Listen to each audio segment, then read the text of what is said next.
Hey everyone, I'm Toby from the DJI Agriculture team, and in this video, we'll introduce the Agras T50 and T25's video transmission system and DJI Relay.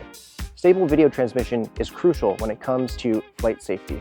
The T50 and T25 use DJI O3 transmission technology, which offers high signal quality at distances up to 2 kilometers. Both the drone and the remote controller each have 4 antennas, which ensures a stable, uninterrupted connection during operations, also enabling real-time tracking of the drone's status and of field obstacles.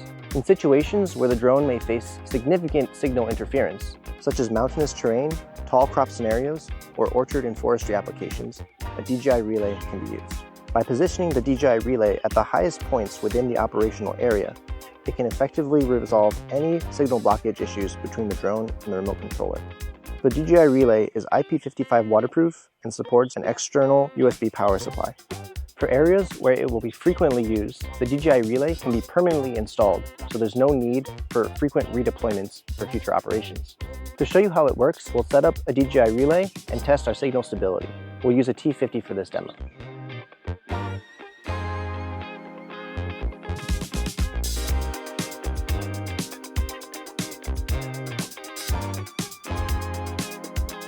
The DJI Relay is all set up here in this orchard, and the drone, remote controller, and DJI Relay are all connected.